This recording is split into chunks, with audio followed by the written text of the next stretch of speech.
Okay, welcome everybody to the Tile Network meeting today, Tile Network Talk. The Tile Network is the pedagogical teaching focused seminar series at the School of Psychology at the University of Glasgow. And it stands for Teaching Innovation and Learning Enhancement. And today we have the pleasure to welcome Dr. Bryan Dewsbury to our talk. He is an associate professor of biology at the University of Rhode Island in the USA. He's a principal investigator of the Science Education and Society Research Program, where as a team, they blend research on the social context of teaching and learning, faculty development of inclusive practices and programming in the cultivation of equity in education. He's also a fellow with the John Gardner Institute, where he assists institutions of higher education cultivate best practices in inclusive education. He was born and raised in Trinidad and Tobago. He immigrated in 1999 and attended Morehouse College for his Bachelor's of Science in Biology, after which he attended Florida International University for a master's and PhD, also in biology. From there, he transitioned to University of Rhode Island, where his research focuses on inclusion and equity. Among his many publications is his 2019 piece, Deep Teaching in the STEM Classroom, that re-centralizes dialogue as the basis for good teaching.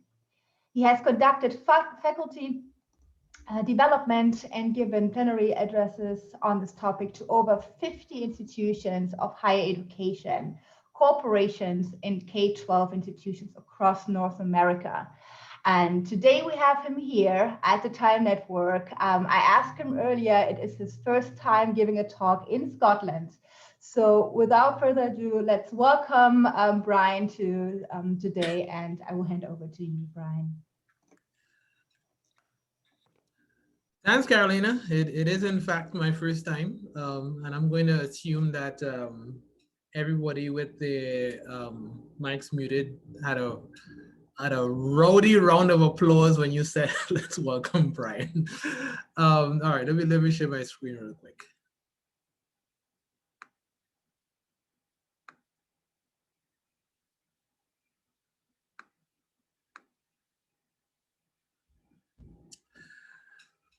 Carolina, would you mind just putting your camera back on? I want to see a thumbs up that you've seen it right screen. Okay, presentation screen. Okay. Well, good afternoon, everyone. It's still morning by me. It's 11 a.m., but I know it's afternoon for you. So thanks for being willing to spend the next hour or so with us to just talk about equity in the higher education classroom. You know, I have to say, I'm happy for a couple of reasons. Number one, I'm talking to an international audience. I see there are people from a couple different countries logged on. I was born and raised in Trinidad. So it's, you know, I've lived in America now for 2 decades, mostly for school and obviously the job I have now. But sometimes I do feel like many of my colleagues can use a non-US perspective of education practice, right? So it's good to be talking to that audience. The other key thing is, and you will see as we talk today that a lot of the things I'm referencing are basically me asking people who are teaching in the classroom to say, you need to understand the psychology of humanity a lot better than you do now if you're really going to get why it's important to involve equity practices in higher education. I'll admit that most of the faculty development work that I've done to this point has been in the US context. And so a lot of the challenges I lay out, you know, tend to speak to that audience, but they are not unique to the US. But I do feel that the US in particular has a history that it hasn't fully reckoned with, that it hasn't fully resolved. And that lack of resolution leads people to have a little bit of blinders on when it comes to what they can and can't do in the classroom, right? I say that, and while still believing that most of the faculty and professors I've met actually want the best out of their students. Sometimes there's a narrative that, you know, faculty just want the top 1% and they don't care. And I actually don't believe that. When I run faculty development workshops, the first question I ask, if you met your student 10 years from now, 15 years from now, what would you hope that that person is doing? What kind of person would you hope that person became? And without a doubt, like without exception, the answer is always something along the lines of, I want them to be informed voters. I want them to be good neighbors, good citizens, civically engaged, caring for your neighbor, critical consumers of information, like all the high-minded ideals of what it means to live in a democratic society. And it's you know, again, notice the question is about who I want them to be, not what do I want them to know. And that's what education is about. But when it comes back to the classroom curriculum somehow is focused on need to cover, need to cover, need to cover, need to cover. So then the challenge becomes, what in all of this coverage is helping you prepare them for the kind of person you want them to be? Let me be very clear here. I am not advocating not covering content, right? This is higher ed. I am in love with content, agnostic to discipline. This is one of the most beautiful things of college life. But I am saying that to educate is to do more than just cover information. And this is something that, quite frankly, we have not, at least in the US context, this is not something that is explicitly discussed in graduate training. And this is a reality that I find to be almost mind-boggling, to be honest, because to me, if, for example, you're going to become a medical doctor, you go to medical school, you do a residency, then you practice, right? If you're a lawyer, same thing. You go to something that's specific to that area. Somehow for the college classroom, you get trained in a very, very specific and narrow area of knowledge. Spend most, if not 100% of your time refining that knowledge. And then you get a job where they say 40 or 50%, maybe even 100% of your job is to teach a classroom. So what is essentially communicated in that process is that, well, there's a couple of things, right? One is somehow by getting that refined knowledge base, you automatically pick up whatever it means to teach a classroom. Now that part of the skill set is automatic. Or the second thing is, to teach a college classroom doesn't require any skills. So we don't need to actually train you in this. And I think it's important to start off on that foundation because, you know, one part of this reformation or this transformation, however you want to describe it, is to definitely work with existing faculty to maybe change your mindset about what it means to teach a classroom. But another part of it, my friends, is to think about how do we prepare people to be inclusive and equitable in the college classroom. That conversation has to happen in whatever preparation pathway there exists. So when I talked about this, at least the equity piece, in detail a couple of years ago in this paper, you will see, if you get a chance to read this, you'll see I cited people who have been deceased for a while, right? I was citing people like Paulo Freire. I was citing people like John Dewey.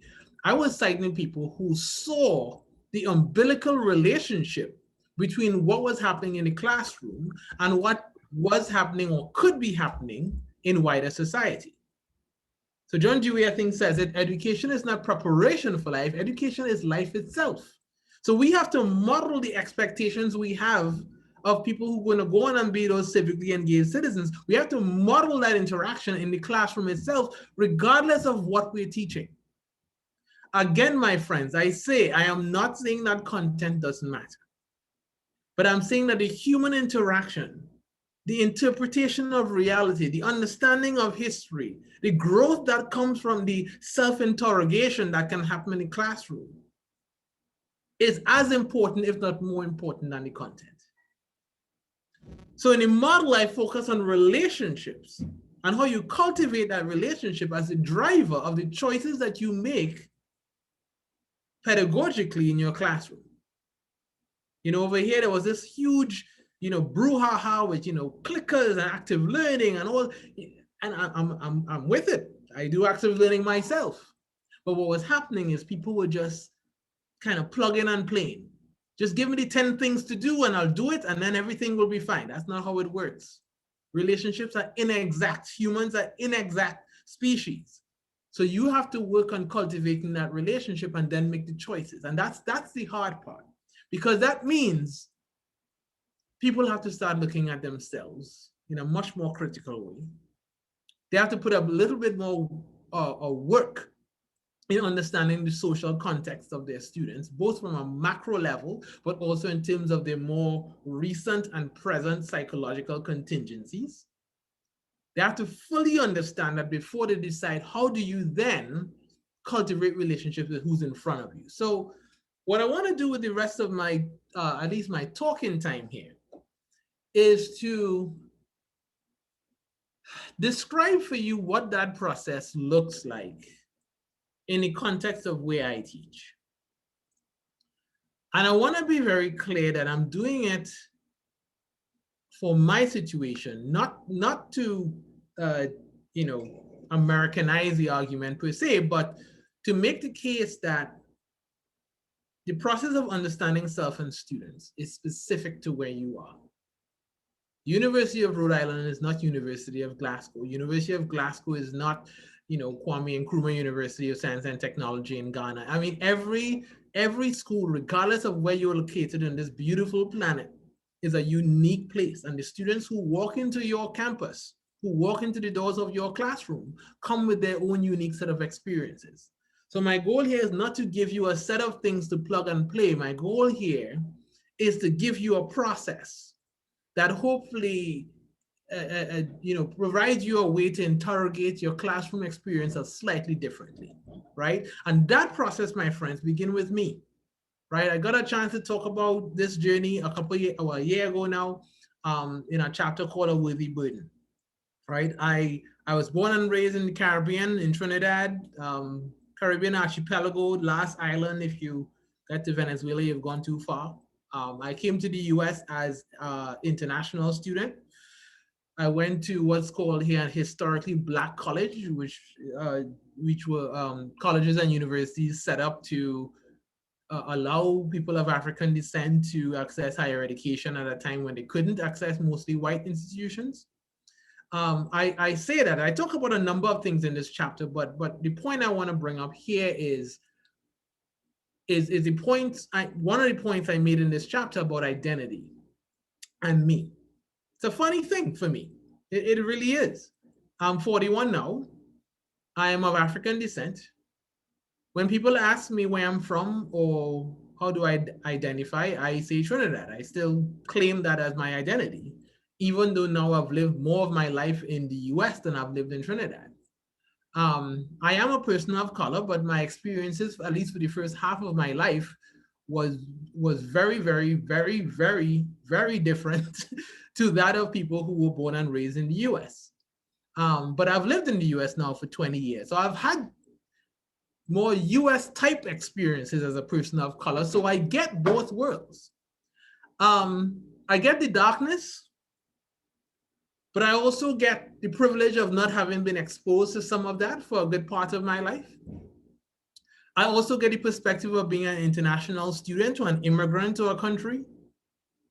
And I'm actually telling you this out of a place of privilege. Like, I feel blessed to have all of those experiences, because when I'm teaching a classroom that is a mixed classroom of people of color, of white Americans, of immigrants, of recent immigrants, of first generation Americans, but they were born in America or came when they were young.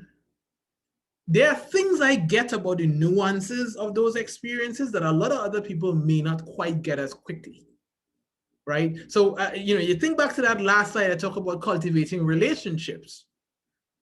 I get my international students from Nigeria. I get my international students from Dominican Republic, right? But I also get my African-American students who were born and raised in Providence, Rhode Island, right? So it's a little, it's not so much it's difficult, my friend. It's lifelong. The interrogation piece is not just about the classroom. It's about how we relate with each other's humanity. It's so easy for us to claim our group identity as the only thing that defines our reality. But our key to equity, not just in the classroom, not just on campus, but in society in general, is going to be the degree to which we are able to develop real empathy for the lived experiences of other groups. And that starts with interrogating our own, and then it goes into understanding the experiences of others. This is an example of what I mean. This is one of those unique US experiences, or perhaps it's not. Maybe I need to read a bit more international history, but this was a really interesting time in US history. What you're looking at is a map that's called a redlining map. Let me give you a brief explanation of the history of this. In about the 1930s, the US, I believe this was after the Great Depression, the government was trying to get its people back on its economic feet. In order to do that, it was providing low interest or no interest loans to Americans to buy homes. The economic system here is such that most of families' equity lies in a home purchase. You live in that home for forever sometimes, and then that gets passed down to your grandchildren, children, et cetera, et cetera.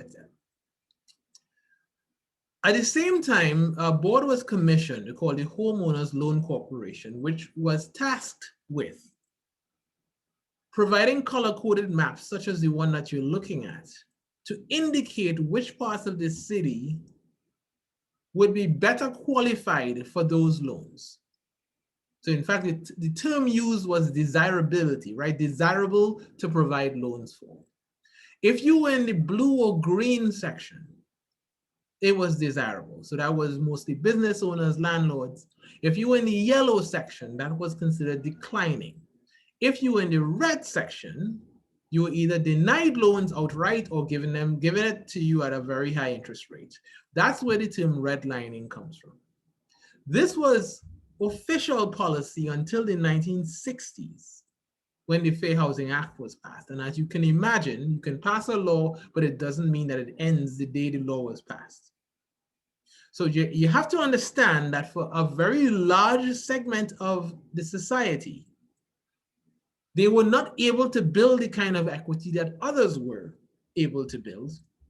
And think about how that denial of those income building opportunities, how that can then transfer generations upon generations, right? So in the city where I live, the local newspaper got wind of one of those redlining lawsuits, and I'll just quickly read this for you. The bank settled a redlining lawsuit brought by the city. It alleged they had reduced lending in the minority neighborhoods, meaning low-income, Black, Hispanic, while actively expanding its reach in predominantly white neighborhoods. They had never admitted wrongdoing, but agreed to pay $1.3 million to community groups to support low and moderate income neighborhoods. This was 7 years ago. So you might be wondering, why is it we're talking about redlining in inclusive teaching? Because you see, my friends, my context is that many of my students come from these neighborhoods.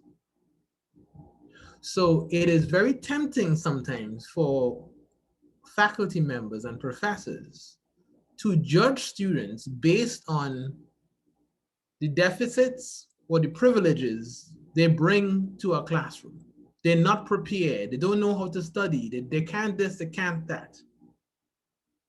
The harder thing to do is to understand the social context around which they had to navigate their individual educational pathways.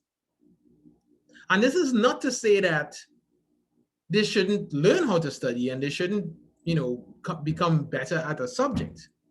This is to say that if you understand what those social contexts are, you might have actually a little bit more empathy for why those deficits exist. In other words,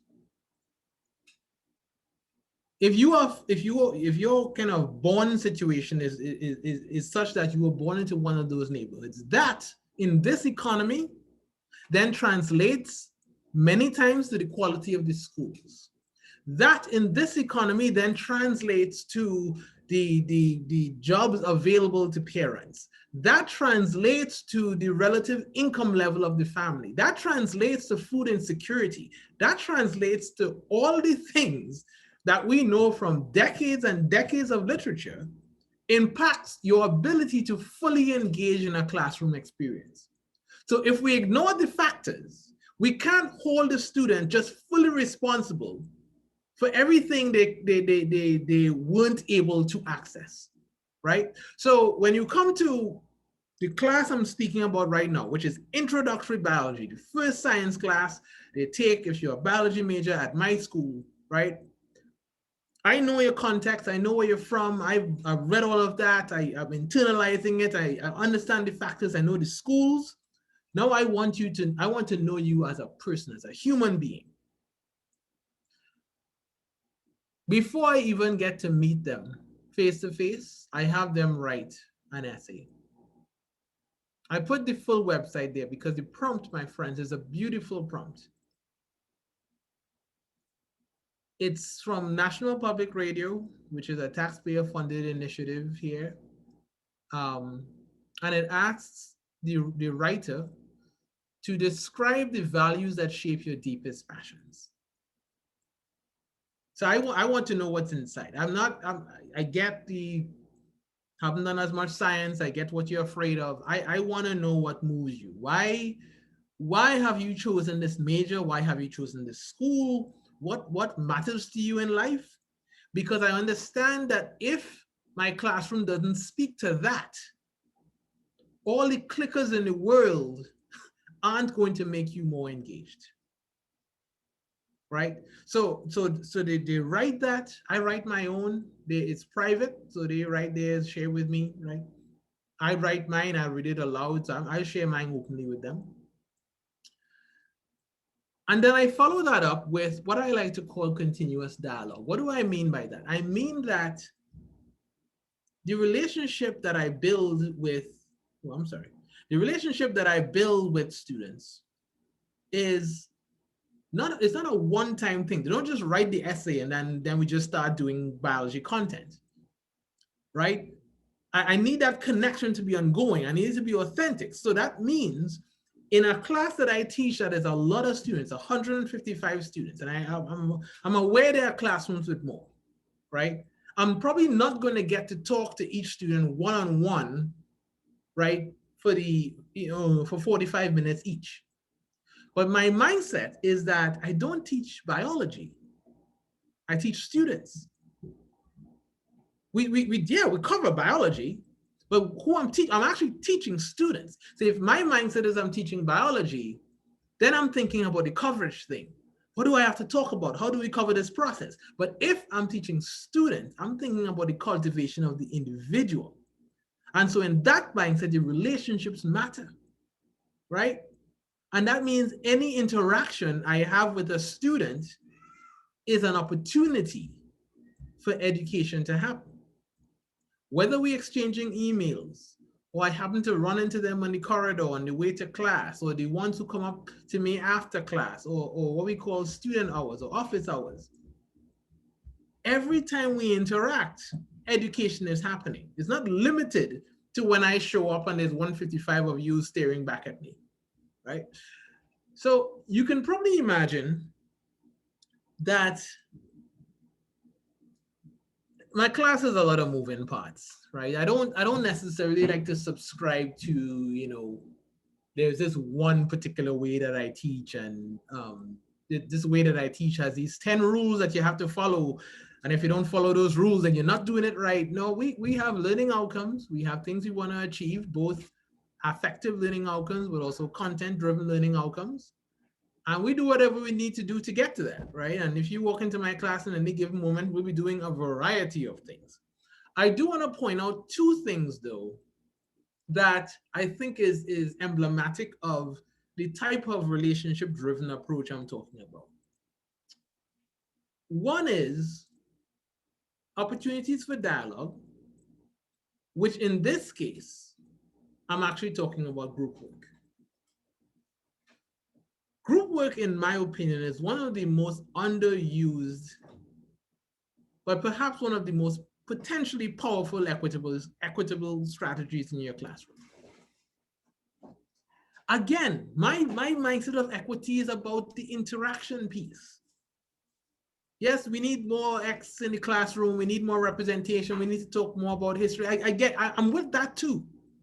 But I'm actually more concerned about how I open today's talk about who you will be. So I want in the classroom that you have authentic opportunities to meaningfully engage with difference, with people who are different to you, who grew up differently, who think differently. In fact, I prefer that you have interactions with those, because that is how you grow. You grow from having your own ideas challenged. So as an instructor, a biology instructor, I want to set up scenarios where that challenging can take place. Most people call it group work. Yeah, I put them in groups, but I socially engineer the groups so that it's very diverse, right? GPA wise, ethnically speaking, international, not international. And they take on some tough challenges. So yes, we talk about, virology and infectious diseases, but in a group, they debate about the Tuskegee study.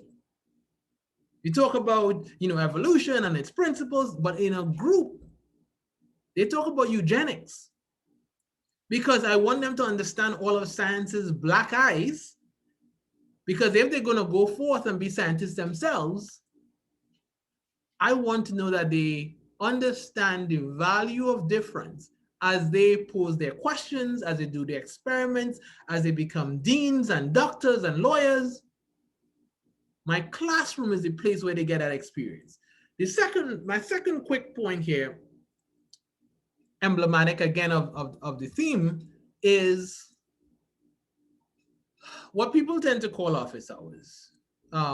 We actually call them student hours, because we found that in our context, a lot of students, notably students for whom they were the first in their family to go to college, they thought office hours was some sort of special professor time where the professor got to check their email, or point is they weren't coming. And just literally just the name of it alone seemed to be what's the word, preventing them, or making them afraid to come. And we can get into the whole psychology of this, right? This whole idea that going to ask for help, or going to a professor, or tutoring, or any kind of extra sessions is a sign of vulnerability. And so what would happen is, in order to not feel vulnerable, they would rather sit in their dorm rooms and work through the night, not making any progress, than just come and say, can you re-explain how you differentiated that equation? Right? Can you re-explain John Henry? Can you re-explain something? And so a simple thing like calling it student hours, and in my case, I don't know how your campus is set up, but we have a pretty large residential population on campus. And in their dorms, there's a basement where it's a big room with whiteboards, right? And so all they do is come downstairs, and I'm there, my learning assistants are there. We have 30, 35 students a week, and we have a great time, right? And so part of this is bringing the temperature down a little bit on what it means to go to these kinds of sessions, right? Biology is a fairly technical subject, right? We use terms and words that most people, most sane people don't use in their everyday language, right? So it stands to reason that it will take a few times, a few kind of, some repetition to be comfortable in that space. And that's okay. So describing it that way is a lot more productive than saying, if you suck, you need to go for help. And it's only those of you who don't really know how to do this are the ones who need to show up to those places, right? So just the messaging around that can be different. So, education research is a little bit of a strange thing sometimes, because it feels to me that the human temptation is to want what I like to call, well, actually, I didn't, not me. The book I read, forgot his name, but he calls it the Lucretian skyhook, right? There's kind of one thing that can explain away all the issues we have in education. And if you could all do that one thing, everything will be fine. And that to me is not how it works. You can't explain anything about humanity with one general principle, in at least not when it comes to behavior. It's just way too complex. So I do look at outcomes. I'm interested in how they're doing academically, but I can't sit here and say, hey, they're doing this because of this one thing I did in the classroom.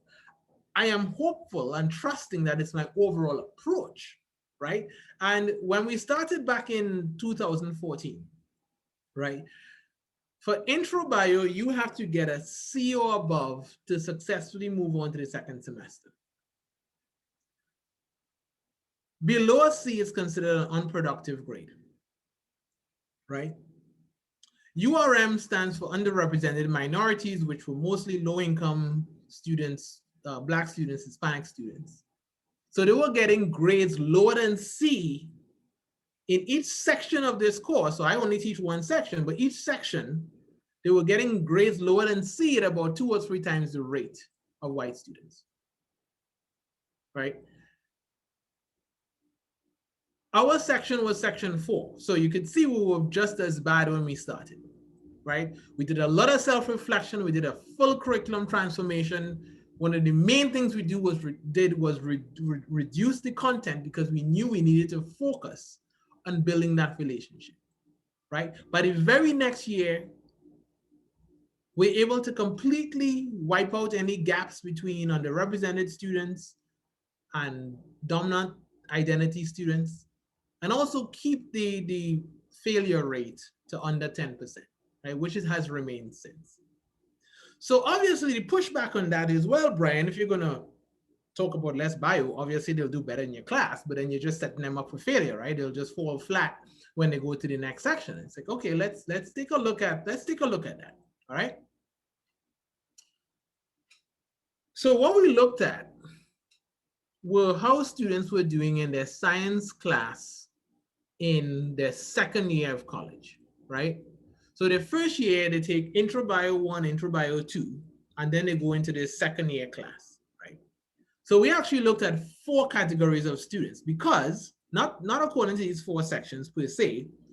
You had 4 sections in the first semester and 2 sections in the second semester, right? So in the first semester, you have Bryan, who teaches in the way I just described, and then you have 3 sections that are taught very conventionally, only high stakes exams, no set of quizzes, none of this relationship building stuff, pretty standard. The second semester, you have one person who is kind of like Bryan, and the other person is conventional, much like the way I just described, right? So if you were able to get into that second year class, you got there via one of 4 pathways, right? Pathway 1 was you had no inclusive instruction, right? You just went in sections 1 to 3 or one of the sections in the second semester. Pathway 2 is you had a full year of it, right? You had my section, then you had my colleague who teaches similar to myself. Pathway 3 is you just had the first semester of it. And then pathway 4 is you just had the second semester of inclusive instruction. And what we looked at was the average grade in GPA points. So you think A is 4, B is 3, C is 2 D is 1, we looked at the average grade in that 200 level class. Now remember, if you went through the inclusive pathway, you got exposed to 40 to 45% less content. They actually did better than everybody else, significantly better than those in that pathway where they got no exposure to inclusive teaching. Even if these points were the same height, I could still say, look, they did less and they're doing just as well. They actually can do better, because the point, my friends, is the education is about teaching them how to learn on their own. They have 3 to 4 years in college. There's so much beautiful things out there to know and understand. We have to ask ourselves as faculty members, what is important? What is truly important content-wise to engage in class? And focus on developing the efficacy and the self-reliance that they will need when you are not around to engage in new material. And once you're able to do that, honestly, have that stuff in the textbook they don't need you for. That's honestly not the stuff they're going to remember. But the stuff that's going to be really helpful is those confidence building skills. And I learned that the hard way. When I was a grad student, this is the first class I ever taught as a grad student, and I was terrible, right? I went to grad school in a culture where the idea of paying any attention to teaching in a serious way was frowned upon. But I had the privilege of teaching these students, and I remember spending a lot of time talking to them and hearing them talk about why they wanted to be doctors and why they were pursuing science.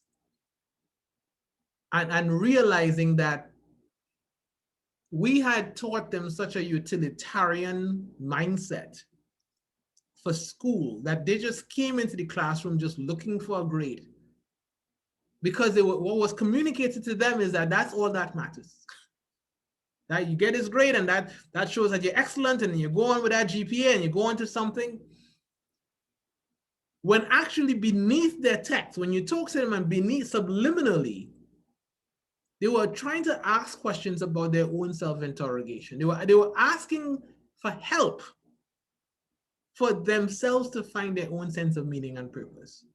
And it was my experience with them that taught me the value of that. I've given other talks where I describe how we revamped that curriculum and things like that. But that was the most formative experience I've had as a grad student. And it's what made me realize that teaching and research and teaching was where my career, my professional life was going to lie.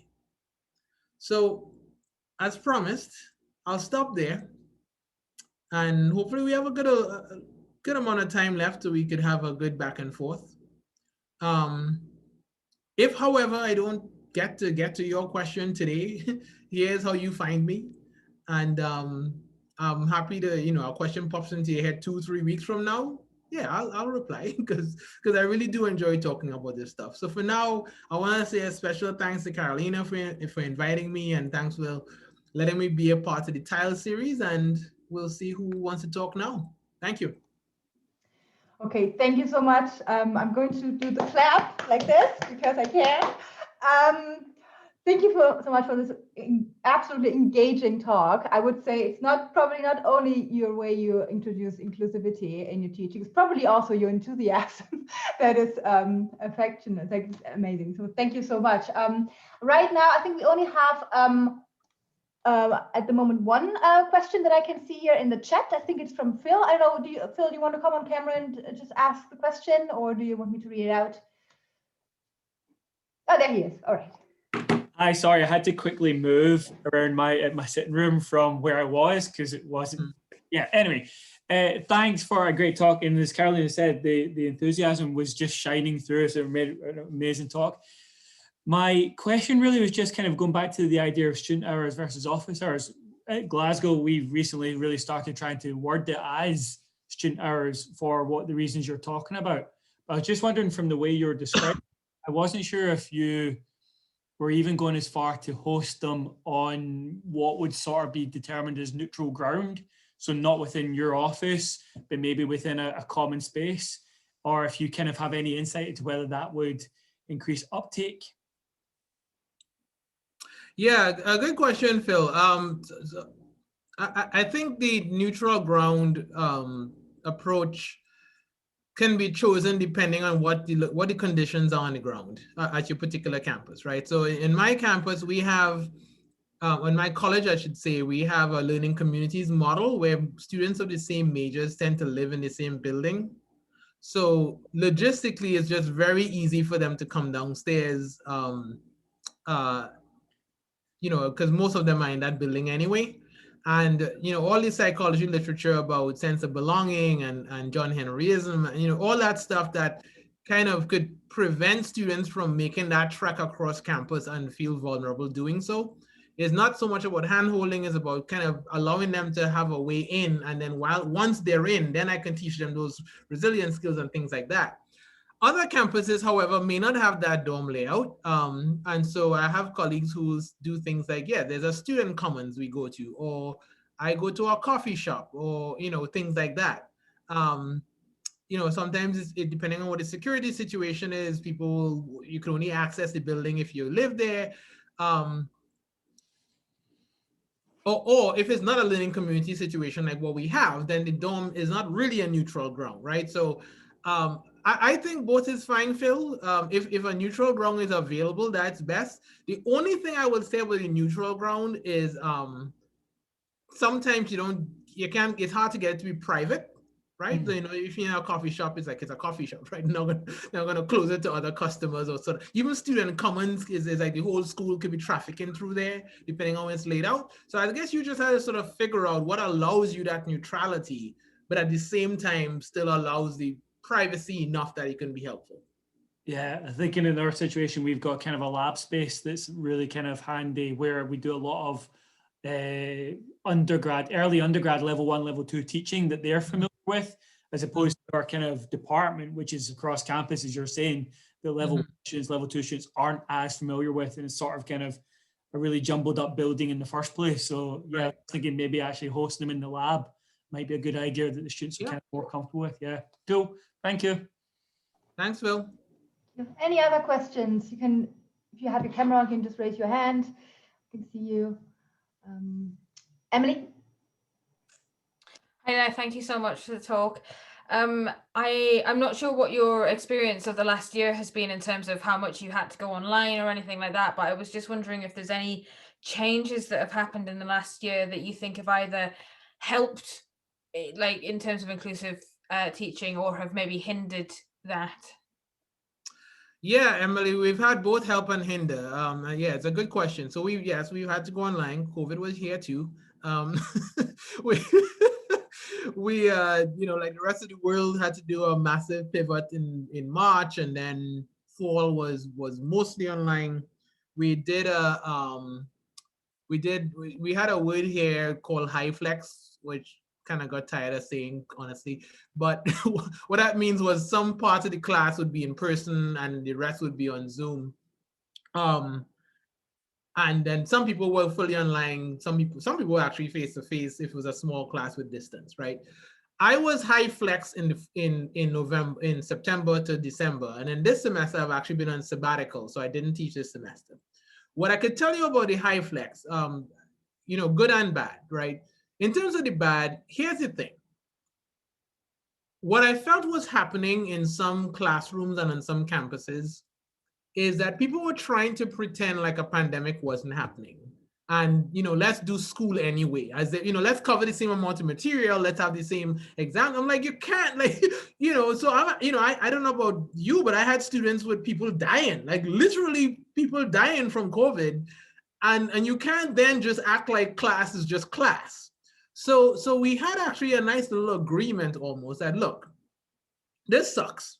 None of us want this arrangement. We would much rather be face-to-face, jam-packed in this room because that's what we love, right? So let's try to figure out how to still get something meaningful out of the next 15 weeks in spite of what's happening, right? And by just saying that, it gave us the freedom to say, look, man, things getting stressful. Let's take tomorrow off, all right? I'll see you all Friday. You know, we had a very weird election in November, as you probably know. Like, okay, we'll not just have class on that day. Like, so we give ourselves license to do things like that. And I think once the students, you know, felt that and knew that I wasn't going to, you know, pretend it wasn't a COVID semester, they felt more okay, right? Giving of themselves no matter what, right? Now, one thing that was really helpful, because prior to COVID, I had never kind of used Zoom to teach or anything like that. But I do teach in a large class, and as much as I try to make the class engaging, I try to be respectful of students who are introverts and who still feel fearful to say raise their hand in a large class and things like that, right? But a lot of those students would really engage on the Zoom chat, who would not, and they would confess this to me. It's like, if we were in person, I wouldn't be asking this many questions, but they were comfortable asking questions on the Zoom chat. And my learning assistants were kind of upper division students, would monitor that, they would answer their questions. So I actually was able to get a lot more engagement because they had this outlet, they had this platform to engage students who wouldn't do that, right? And that was really, really a welcome sight, you know. Obviously, you know, I don't know about you guys, but we're going back full face-to-face in the fall. We'll see how that goes. I think that because we had an inclusive structure in place, it made the transition easier because, you know, we had quick mechanisms to figure out who needed things like internet bandwidth, who needed computers. You know, we were able to respond quickly because that relationship was cultivated early. But certainly we all prefer to go back to face-to-face. And I think some of that online kind of chat use, I want to bring that back into the classroom when we go back into the fall. So thanks for your question, Emily. I see Clive's hand is up. Yeah, I apologize for not putting my camera on. I'm walking and my camera's in my pocket, which wouldn't make a very interesting photo. Bryan, that was a brilliant presentation. Thank you. And the thing that came through to me was your own humanity, and what you're advocating requires all of us to pay more attention to our own individual humanity to engage with our students' humanity. Have you had any experience of trying to spread this to colleagues who may have forgotten their humanity in their search for other academic virtues? Yes, Clive, it's a good question. And I particularly like the way you phrase it, that they have forgotten their own humanity, because you know, I've only been, I don't know, a faculty member for 7 years, grad student for 6 or something. And I've seen the conversation around inclusion swing pendulum wise, right? So it went from students who couldn't do anything right to faculty who couldn't do anything right. And as I hope you detect from my tone here, I really come at this work from a place of love.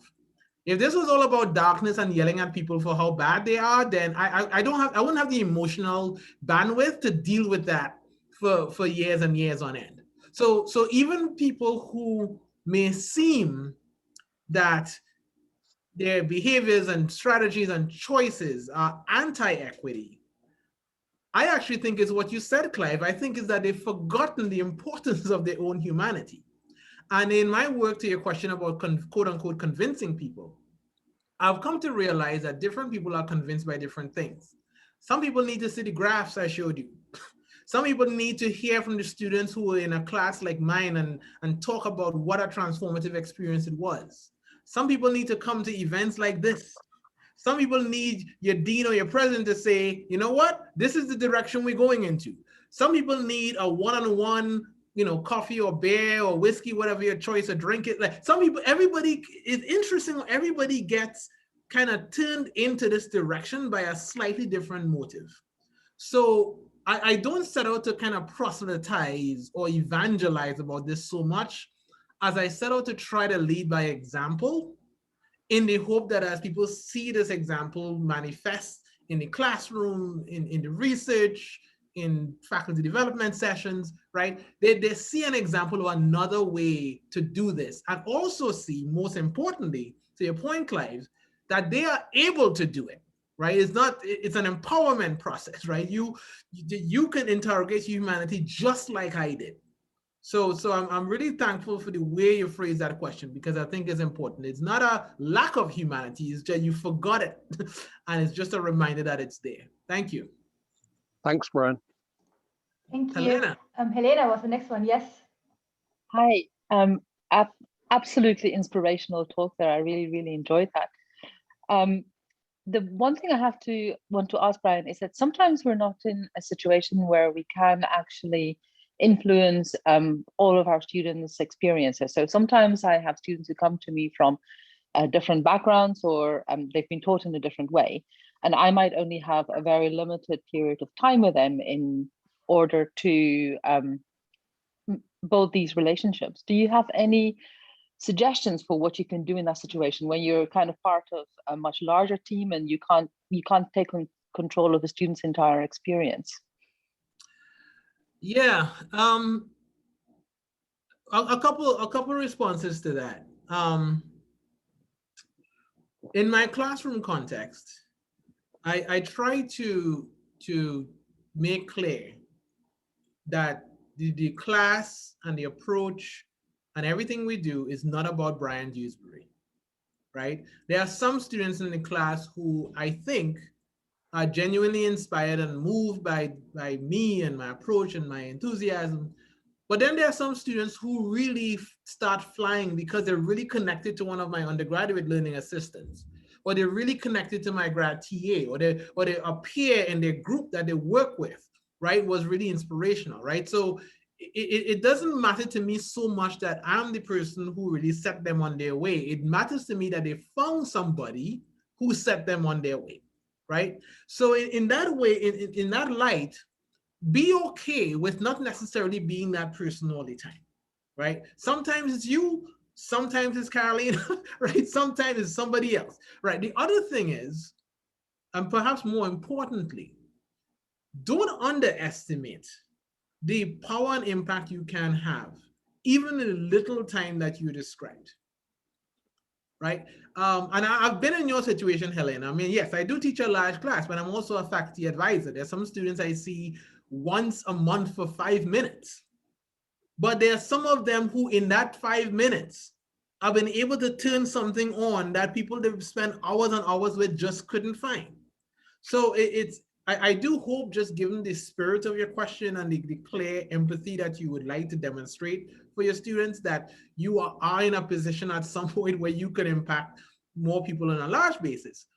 But also perhaps don't be too upset or too, don't be dwarfed by the fact that you are in situations where a person has multiple influences. Do focus on the influence that you do have, right? Because that 5-10 minutes or however long you have can still really be impactful. And I've seen that from both ends. So I hope that's helpful. Thank you so much. We had a question in the chat from Maxine.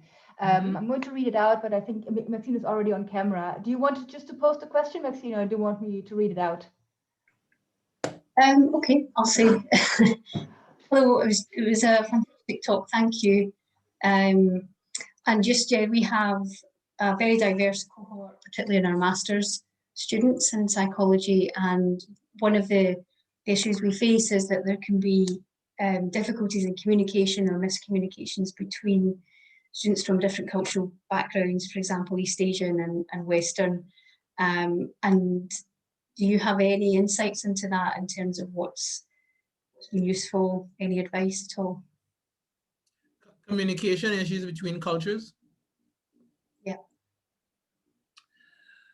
Yes. I guess both from, I can try to answer your question, both from being an international student myself at one point and having to kind of navigate communication issues, but also as a lab PI, and I have students, actually 3 of my 4 grad students are international, 2 from Eritrea, 1 from Iran. So I've really had the privilege, not just in my lab, but just in general, to be mentor to students from all around the world. And I get, I mean, I think back to my first days in the US, I know it's a different country, and like when you come from another culture, like sometimes you see things, it's confusing. Like you're trying to figure out how people live and use language and do certain things. And so as my position now as a PI, I feel a tremendous opportunity to be a mentor to the students. And I try to actually see it as a learning experience, right? And not see the communication challenges as not a barrier. I don't want to be naive here. I know it's a little bit of a barrier because at some point you have to communicate, but as a way to understand, okay, this is what you mean when you describe this or interpret this, and this is what you mean, right? And can I play a role of a facilitator, right? Not to make you our best friends, but to figure out how you can understand each other when you're communicating in different contexts. It is not something that's going to happen the first day these students set foot on campus, set foot in the classroom. And so you have to be okay as an administrator with understanding that it's going to be a process, right? There needs to be something explicit in place that gives them opportunities to have those continuous conversations and have, I hate to say neutral, but I'll say it, a neutral party kind of listening, so that when a misinterpretation happens, you can quickly kind of step in and say, okay, I think you mean X, Y, and Z when they said that, and it wasn't an offense, and things like that, right? There's a whole area of study on this called difficult dialogues and cultural competency that I think could be helpful, and you can pick them offline if you want some suggestions for papers, but that would be my thinking on that. Thank you. Thanks, Maxine. Okay. Any other questions for Bryan? If that's not the case, I'm going to thank you very much. Only positive words about your talk, very engaging, very informative. I think we're all going away with some concrete ideas moving forward when it comes to inclusivity and equity in education.